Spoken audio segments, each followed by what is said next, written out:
जब तक बेटी हमारे घर है उनकी हर इच्छा जरूर पूरी करे।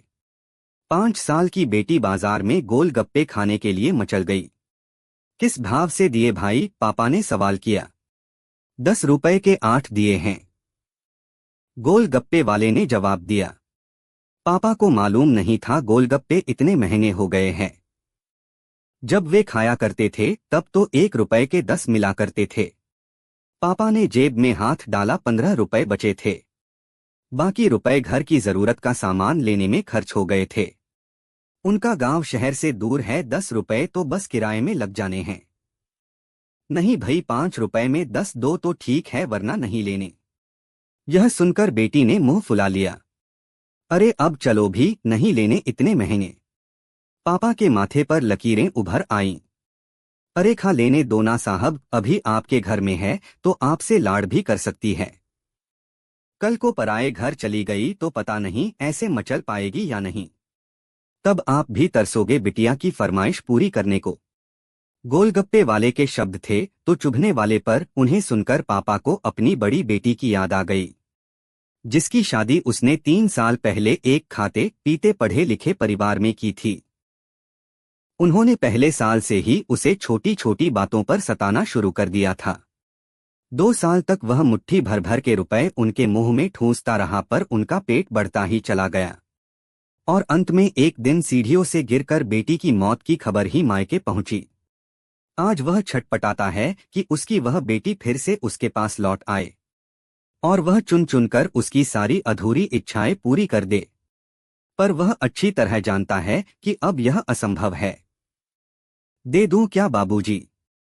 गोलगप्पे वाले की आवाज से पापा की तंद्रा टूटी। रुको भाई, 2 मिनट। पापा पास ही पंसारी की दुकान थी, उस पर गए जहां से जरूरत का सामान खरीदा था। खरीदी गई 5 किलो चीनी में से 1 किलो चीनी वापस की तो 40 रुपए जेब में बढ़ गए। फिर ठेले पर आकर पापा ने डबड़बाई आंखें पोंछते हुए कहा, अब खिला दे भाई। हाँ, तीखा जरा कम डालना, मेरी बिटिया बहुत नाजुक है। सुनकर 5 वर्ष की गुड़िया जैसी बेटी की आंखों में चमक आ गई और पापा का हाथ कसकर पकड़ लिया। जब तक बेटी हमारे घर है उनकी हर इच्छा जरूर पूरी करे। क्या पता आगे कोई इच्छा पूरी हो पाए या ना हो पाए। ये बेटियां भी कितनी अजीब होती हैं, जब ससुराल में होती हैं तब मायके जाने को तरसती हैं। सोचती हैं कि घर जाकर माँ को ये बताऊंगी, पापा से ये मांगूंगी, बहन से ये कहूंगी, भाई को सबक सिखाऊंगी और मौज मस्ती करूंगी। लेकिन जब सच में मायके जाती हैं तो एकदम शांत हो जाती है, किसी से कुछ भी नहीं बोलती। बस माँ बाप भाई बहन से गले मिलती है, बहुत बहुत खुश होती है। भूल जाती है कुछ पल के लिए पति ससुराल, क्योंकि एक अनोखा प्यार होता है मायके में, एक अजीब कशिश होती है मायके में। ससुराल में कितना भी प्यार मिले, माँ बाप की एक मुस्कान को तरसती है ये बेटियां। ससुराल में कितना भी रोए पर मायके में एक भी आंसू नहीं बहाती ये बेटियां, क्योंकि बेटियों का सिर्फ एक ही आंसू माँ बाप भाई बहन को हिला देता है, रुला देता है। कितनी अजीब है ये बेटियां, कितनी नटखट है ये बेटियां, भगवान की अनमोल देन है ये बेटियां। हो सके तो बेटियों को बहुत प्यार दें, उन्हें कभी भी न रुलाए, क्योंकि ये अनमोल बेटी 2 परिवार जोड़ती है, 2 रिश्तों को साथ लाती है अपने प्यार और मुस्कान से। हम चाहते हैं कि सभी बेटियां खुश रहें हमेशा, भले ही हो वो मायके में या ससुराल में। खुशकिस्मत है वो जो बेटी के बाप हैं।